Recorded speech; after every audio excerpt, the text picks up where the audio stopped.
नमस्कार, मैं Ravish Kumar. Mob lynching की घटना पर रिपोर्ट कैसे की जाए, क्योंकि मॉब लिंचिंग है या नहीं, इसे लेकर पुलिस के अलग बयान होते हैं, परिवार वालों के अलग और मीडिया के अलग और भीड़ के अलग।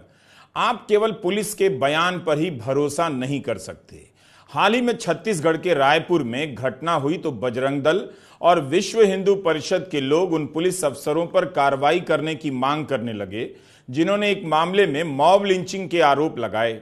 दूसरी तरफ पश्चिम यूपी के शामली में पुलिस ने कुछ पत्रकारों के खिलाफ एफआईआर कर दी है, क्योंकि पुलिस मानती है कि इन्होंने मॉब लिंचिंग लिखकर भ्रम और तनाव फैलाने का प्रयास किया है। पुलिस कभी ऐसे धार्मिक संगठनों के खिलाफ एफआईआर नहीं कर पाती है, लेकिन पत्रकारों के खिलाफ एफआईआर कर दी गई। भीड़ की हिंसा को लेकर सुप्रीम कोर्ट ने पुलिस के लिए व्यापक दिशा निर्देश दिए हैं और केंद्र और राज्य सरकारों से कहा है कि टीवी और रेडियो अखबारों में इसका व्यापक प्रचार प्रसार किया जाए कि भीड़ की हिंसा या उन्मादी हिंसा में शामिल होने पर गंभीर परिणाम भुगतने पड़ेंगे। लेकिन क्या ऐसा लगातार किया जाता है? लगातार। अब सुप्रीम कोर्ट से पूछा जाए कि पत्रकार किसी घटना को मॉब लिंचिंग कब कहें, इसके लिए किसके बयान पर भरोसा करें। हम इन सवालों के साथ साथ हाल की कुछ घटनाओं के बारे में भी बात करेंगे जिन्हें मॉब लिंचिंग से जोड़ा जा रहा है। मगर शुरुआत हम 9 जुलाई के टेलीग्राफ और द हिंदू में छपी एक रिपोर्ट से करना चाहते हैं, ताकि हम मॉब लिंचिंग के पीछे के कई कारणों में से एक की राजनीति को ठीक से समझ सकें। टेलीग्राफ में सुभाषिष चौधरी और द हिंदू में विजेता सिंह की रिपोर्ट तृणमूल कांग्रेस की सांसद महुआ मोइत्रा के एक आरोप को लेकर है। महुआ ने अपने ट्विटर पर आरोप लगाया है कि बीजेपी के सांसद और केंद्रीय जहाज रानी राज्य मंत्री शांतनु ठाकुर ने अपने लेटर हेड पर एक फॉर्म प्रिंट किया है और सीमा सुरक्षा बल बीएसएफ से आग्रह किया है कि एक व्यक्ति को बांग्लादेश 3 किलो बीफ ले जाने की अनुमति दी जाए। स्मगलिंग का आरोप लगाया। शांतनु ठाकुर ने इसे स्वीकार किया, लेकिन कहा कि उन्होंने किसी स्मगलर को पास देने के लिए नहीं कहा है। भारत बांग्लादेश सीमा पर बीएसएफ इस पार से उस पार जाने वालों के सामान की तलाशी लेती है। उन्हीं चीजों को ले जाने दिया जाता है जिसकी अनुमति ग्राम पंचायत पहले से देता है। अब इन ग्राम पंचायतों पर तृणमूल कांग्रेस का वर्चस्व है, तो राजनीति के हिसाब से अनुमति दी जाती है। यह सब शांतनु ठाकुर का बयान है। उनका बयान इंडियन एक्सप्रेस में छपा है कि बीएसएफ के हाथों लोगों को किसी तरह की परेशानी ना हो, इसलिए पत्र लिखा। बीएसएफ की तरफ से छपा है कि हम लोगों को मवेशी ले जाने की अनुमति नहीं देते, लेकिन बीफ ले जाने से नहीं रोकते हैं। द हिंदू में भी लिखा है कि तृणमूल के काउंसिलर बीफ ले जाने के लिए हर दिन ऐसे 80 पास जारी करते हैं। बीफ ले जाने के लिए बीजेपी के सांसद पत्र लिख देते हैं, तृणमूल कांग्रेस के काउंसिलर भी। कितनी सामान्य बात है। इलेक्टोरल बॉन्ड का जब पर्दाफाश हुआ तब यह जानकारी निकल कर आई कि बीजेपी ने बीफ निर्यात करने वाली कंपनी से 2 करोड़ का चंदा लिया। हमने इन उदाहरणों का जिक्र इसलिए किया क्योंकि उस पगडंडी की तलाश में हैं जिसके सहारे मॉब लिंचिंग की बढ़ती घटनाओं को नए सिरे से रिपोर्ट कर सकें, आपको समझा सकें कि बंगाल में कितना नॉर्मल है बीजेपी के नेता का बीफ ले जाने के लिए पत्र लिख देना। लेकिन वहीं दूसरे राज्यों में इसी बीफ को लेकर कुछ लोग गौ रक्षक बन जाते हैं और किसी को भी घेर कर उसकी हत्या कर देते हैं। पिछले 10 वर्षों में ऐसे कई मामले सामने आ चुके हैं। 4 जून के बाद हुई मॉब लिंचिंग की कई घटनाएं देश भर में रिपोर्ट हो रही हैं, मगर उनमें से कुछ की बात करने से पहले हम एक पुरानी घटना से शुरू करना चाहते हैं, जो इस बहस को टॉर्च की रोशनी दिखाने का काम कर सकती है। जून 2018 में यूपी के हापुड़ में गौकशी की अफवाह के बाद भीड़ ने 42 साल के कासिम कुरैशी की हत्या कर दी। इस हमले में 62 साल के समयदीन बुरी तरह घायल हुए, मगर बच गए। यह मामला मॉब लिंचिंग का था, मगर एफआईआर में इसे मोटरसाइकिल एक्सीडेंट बना दिया गया। समयदीन सुप्रीम कोर्ट गए। कोर्ट ने मेरठ रेंज के आईजी से कहा कि भीड़ की हिंसा को लेकर जो दिशा निर्देश तय किए गए हैं उसी के आधार पर इस घटना की जांच की जाए। इसी साल मार्च में स्थानीय अदालत ने कासिम कुरैशी की हत्या के मामले में 10 लोगों को दोषी पाया और उम्र कैद की सजा सुनाई। एडिशनल डिस्ट्रिक्ट एंड सेशन जज श्वेता दीक्षित ने अपने 157 पन्नों के फैसले में लिखा है कि जिस तरह से एक निर्दोष व्यक्ति कासिम कुरैशी को मारा गया वह पूरे समाज के लिए खतरा है, चेतावनी भी। हमने यह जानकारी द वायर के उमर राशिद की रिपोर्ट से ली है। इस केस को सुप्रीम कोर्ट की वकील वृंदा ग्रोवर ने लड़ा। कई रिपोर्ट में वृंदा ग्रोवर का नाम भी नहीं, यह ठीक बात नहीं है। हापुड़ कोर्ट ने पुलिस की जांच पर कई गंभीर सवाल उठाते हुए कहा कि सुप्रीम कोर्ट के दिशा निर्देशों का पालन नहीं किया गया। आरोपियों की पहचान परेड नहीं कराई गई, तब हुई जब समय दिन खुद इसके लिए सुप्रीम कोर्ट गए और आदेश लेकर आए। जज श्वेता दीक्षित ने लिखा है कि 16 जून 2018 की घटना के बाद एफआईआर लिखते समय पुलिस ने समय दिन के भाई यासीन पर दबाव डाला। गलत जानकारियां जोड़ी गईं कि कुरैशी की मौत मोटरसाइकिल दुर्घटना में हो गई। कोर्ट ने कहा कि कासिम कुरैशी और समय दिन पर गौ मांस ले जाने की अफवाह के बाद जानलेवा हमला हुआ था, न कि मोटरसाइकिल दुर्घटना हुई थी। पूरी जांच के दौरान कहीं भी मोटरसाइकिल के मालिक का, मोटरसाइकिल के नंबर तक का जिक्र नहीं था। तो ये हाल है पुलिस का, उसकी जांच का। अगर सुप्रीम कोर्ट ने आदेश नहीं दिया होता तो क्या यह सब सामने आता? अब आते हैं शामली मामले में, जहां पुलिस कहती है मॉब लिंचिंग नहीं हुई, लेकिन कुछ पत्रकारों ने सोशल मीडिया और यूट्यूब चैनल पर एफआईआर और परिवार के सदस्यों से बातचीत के आधार पर यह बात कही है। क्या मॉब लिंचिंग लिखने पर पत्रकारों के खिलाफ एफआईआर होनी चाहिए, या जो भी इस तरह की हिंसा में शामिल रहे हैं उन्हें सजा दिलाने पर जोर होना चाहिए, या पत्रकारों के खिलाफ एफआईआर होनी चाहिए? इस हिसाब से तो हापुड़ की घटना के समय जिस पत्रकार ने मॉब लिंचिंग लिखा था उन्हें पुलिस की बात मानकर मोटरसाइकिल दुर्घटना ही लिखनी चाहिए थी।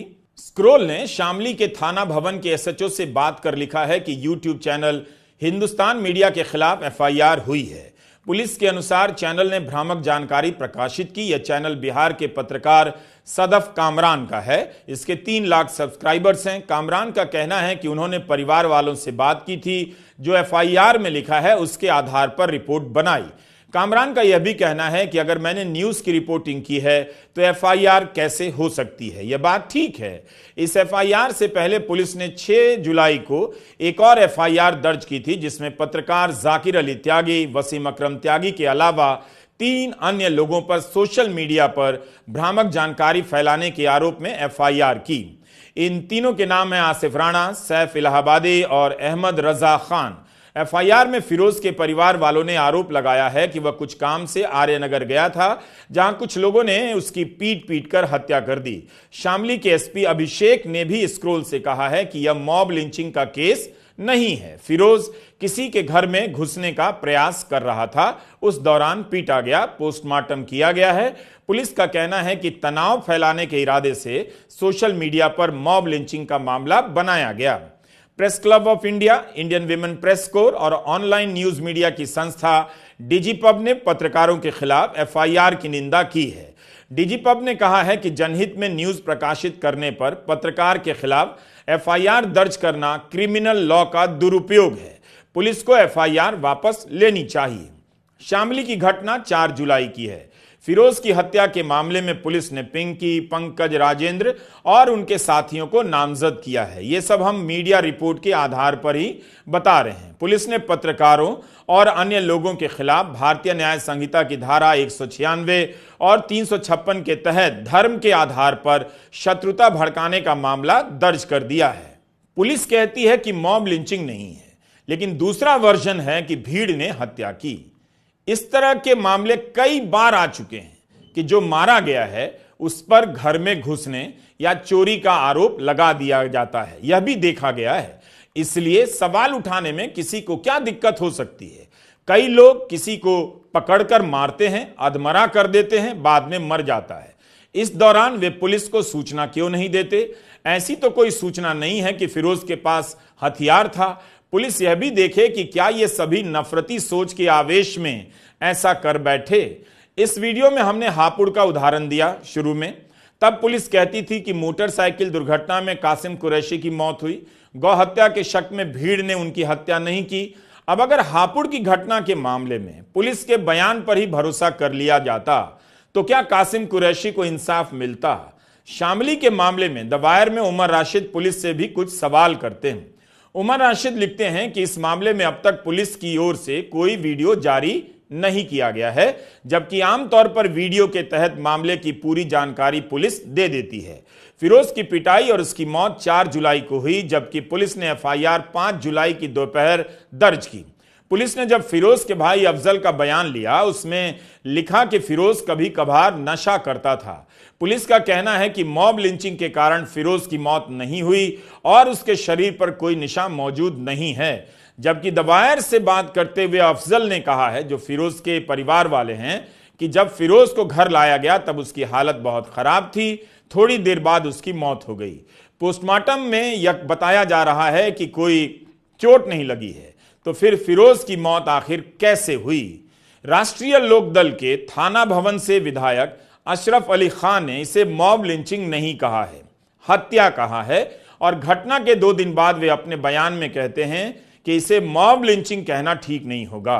पुलिस की कार्रवाई के बाद वायर में उमर राशिद, स्क्रॉल में जफर अफाक, ऑनलाइन पत्रकारों की संस्था डिजिपब इत्यादि ने इस घटना को अपनी तरफ से मॉब लिंचिंग नहीं कहा है, मर्डर या किलिंग या डेथ का प्रयोग किया है।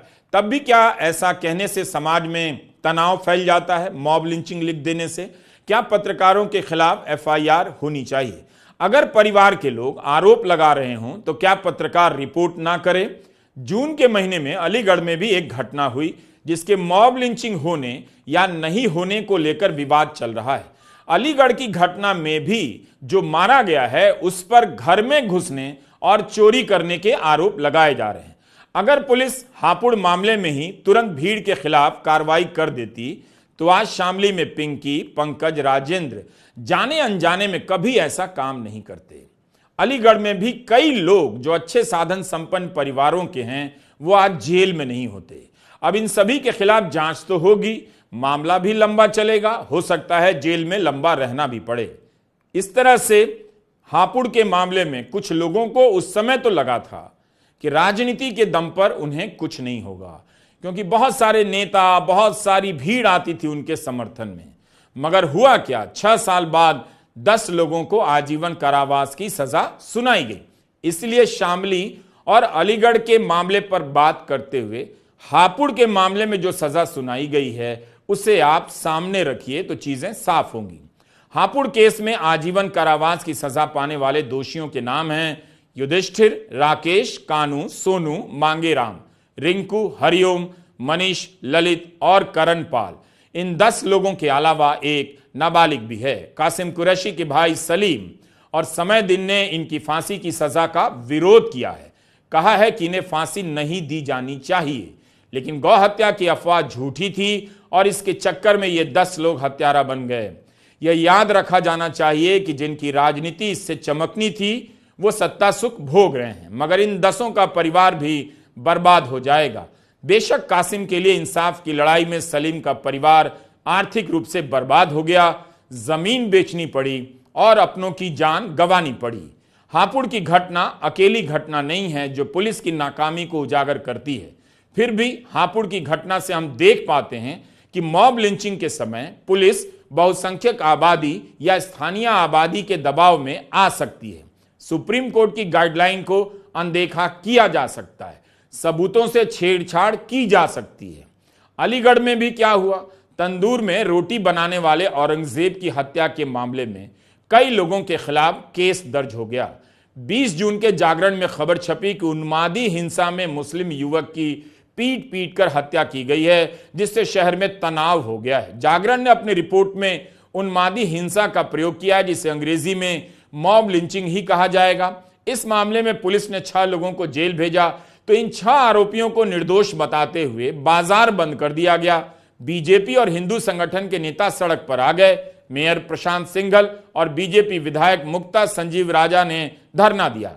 जागरण लिखता है कि औरंगजेब कपड़ा व्यापारी मुकेश चंद्र मित्तल के घर चोरी के इरादे से जा रहा था, पकड़ा गया। पिटाई की इस घटना का वीडियो वायरल हो गया।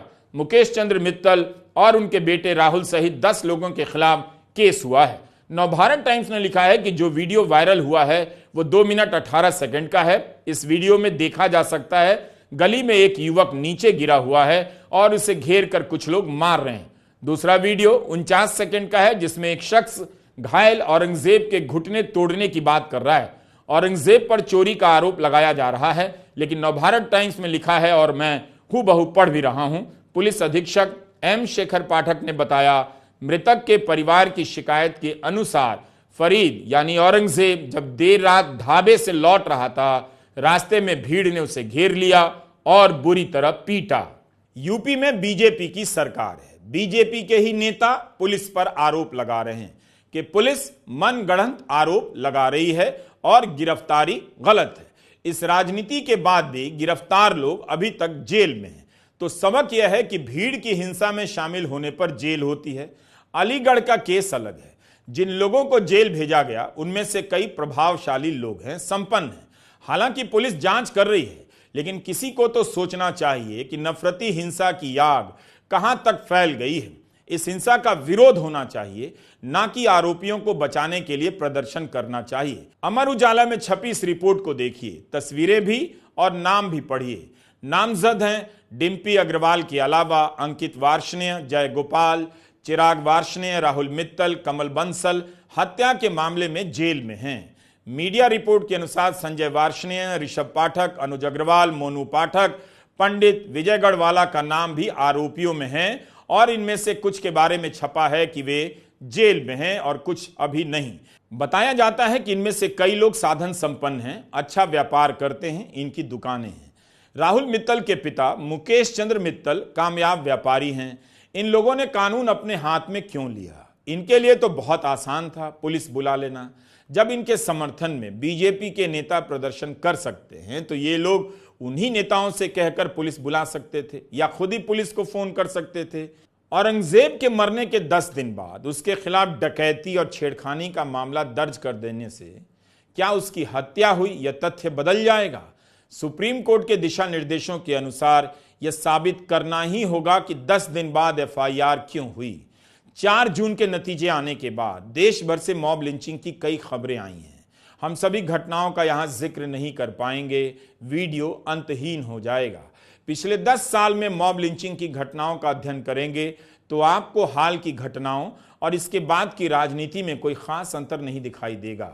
बस ऐसी घटनाओं को लेकर विपक्ष की चुप्पी हैरान करती है। हालांकि अलीगढ़ की घटना के बाद यूपी कांग्रेस के अध्यक्ष अजय राय और कांग्रेस के सांसद इमरान मसूद औरंगजेब के परिजन से मिलने घर गए। इंडिया गठबंधन के नेता भी साथ में थे, लेकिन सवाल उठ रहा है कि कांग्रेस से लेकर अन्य दलों के नेता कथित रूप से मॉब लिंचिंग की घटनाओं को लेकर चुप क्यों हो जाते हैं, औपचारिक बयान देकर किनारा क्यों कर लेते हैं। बार बार सवाल उठ रहा है कि राहुल गांधी को हाथरस हादसे के पीड़ितों की तरह मॉब लिंचिंग के शिकार लोगों के परिवारों से मिलने में क्या आपत्ति है। ठीक है, घटना के तुरंत बाद नहीं जा सकते, लेकिन कभी तो जाना चाहिए। यह तो व्यापक हित की बात है कि इस तरह की हिंसा का विरोध किया ही जाए। कांग्रेस के नेताओं के जाने के बाद आजाद समाज पार्टी के नेता और नगीना से सांसद चंद्रशेखर रावण भी औरंगजेब के परिवार से मिलने गए। इमरान मसूद और चंद्रशेखर रावण का यह बयान कुछ दिन पहले का है।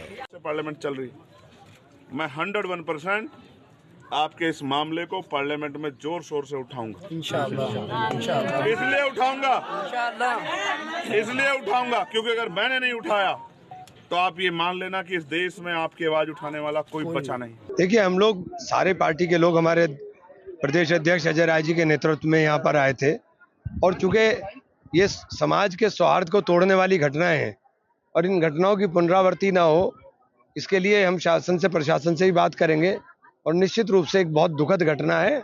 हम सब लोग दुख के अंदर इनके साथी हैं। भीड़ की हिंसा अपने आप में गलत है, समाज का बर्बाद चेहरा है। आए दिन वीडियो आते रहते हैं अलग अलग राज्यों से, अलग अलग संदर्भों से। कुछ लोग मिलकर किसी महिला या पुरुष को मार रहे होते हैं। हाल में ऐसे ही 2 वीडियो पश्चिम बंगाल से आए और कार्रवाई भी हुई, लेकिन कब हुई? जब सोशल मीडिया पर लोगों ने इसे लेकर सवाल उठाया। आपको याद होगा जब मोटर व्हीकल एक्ट में संशोधन हुआ तो भारत भर में ट्रक वाले हड़ताल पर चले गए। उनका यही कहना था कि दुर्घटना स्थल से भाग जाने वाले ड्राइवर पर 10 साल की सजा और 7 लाख जुर्माना जैसी सजाएं बहुत कठोर हैं। इसका कारण यही था कि भीड़ हिंसा करती है। अगर वे दुर्घटना होने पर घायल को अस्पताल ले जाने के लिए रुकेंगे तो भीड़ की हिंसा के शिकार हो जाएंगे। भीड़ की हिंसा हमारे समाज की सच्चाई है, लेकिन धर्म के आधार पर भीड़ की हिंसा राजनीति है और राजनीति की सच्चाई भी, यह भी हमें ध्यान में रखना चाहिए। छत्तीसगढ़ से भी 7 जून को ऐसी घटना की खबर है। गुड्डू खान, चांद मियां खान और सद्दाम कुरैशी की कथित रूप से भीड़ ने हत्या कर दी। इंडियन एक्सप्रेस में जयप्रकाश नायडू ने लिखा है कि इस मामले में शुरू में पुलिस का कहना था तीनों या तो पुल से गिर गए या कूद गए, लेकिन परिवार वालों ने आरोप लगाया इन्हें पीट पीट कर मारा गया है। तो इस केस में भी 2 राय नजर आती है, एक पुलिस की राय और एक परिवार वालों की राय। क्या इसे रिपोर्ट करना, मॉब लिंचिंग कहना परिवार वालों के बयान के आधार पर अब अपराध हो जाएगा? तब तो हर पत्रकार जेल में होगा और भीड़ की हिंसा करने वाले बेलगाम हो चुके होंगे। छत्तीसगढ़ पुलिस ने इस मामले में कुल 4 आरोपियों को गिरफ्तार किया है। इनके नाम है नवीन सिंह ठाकुर, मयंक शर्मा, हर्ष मिश्रा और राजा अग्रवाल।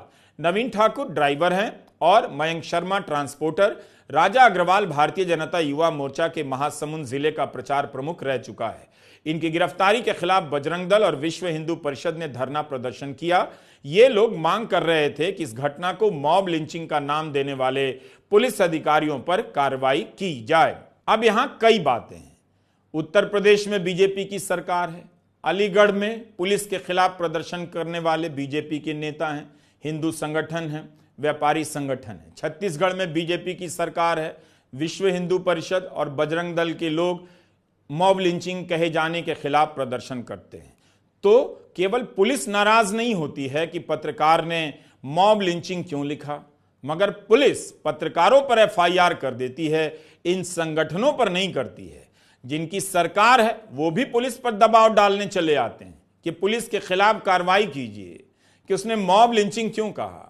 गुजरात के आनंद में भी ऐसी ही एक घटना हुई। क्रिकेट के मैच के बाद भीड़ ने 23 साल के सलमान वोहरा की हत्या कर दी। इस मामले में 11 लोग गिरफ्तार किए गए हैं और भी कई जगहों से इस तरह की घटना सामने आई है। 2018 में भीड़ की हिंसा को रोकने के लिए सुप्रीम कोर्ट ने व्यापक रूप से व्यवस्था दी। हर जिले में ऐसी भीड़ पर किस तरह से नजर रखी जाएगी, इन मामलों की जांच की क्या प्रक्रिया होगी, इसके बारे में बताया। जुलाई 2018 में सुप्रीम कोर्ट के तत्कालीन चीफ जस्टिस दीपक मिश्रा की अध्यक्षता वाली बेंच ने भीड़ द्वारा हिंसा और भीड़ द्वारा पीट पीट कर हत्या यानी लिंचिंग के मामलों में एक 11 सूत्री गाइडलाइन जारी की थी। कोर्ट ने कहा था कोई भी अपने आप में कानून नहीं हो सकता और देश में भीड़ तंत्र की इजाजत नहीं दी जा सकती। मूल बात यही है कि अब भी भीड़ कानून अपने हाथ में ले रही है, चाहे वो किसी बात से गुस्साई भीड़ हो या धर्म के आधार पर जमा नफरती भीड़ हो। यह हिंसा लड़कों को हत्यारा बना रही है, आपके लड़कों को हत्यारा बना रही है और किसी का घर भी उजाड़ रही है। अफसोस कि 10 साल से भीड़ की हिंसा पर बात हो रही है, लेकिन अभी तक यह जारी है। सुप्रीम कोर्ट को अब आगे आकर देखना चाहिए 6 साल बाद उसके बनाए दिशा निर्देशों की क्या हालत है और क्यों भीड़ की हिंसा नहीं रुक रही है। नमस्कार, मैं रवीश कुमार।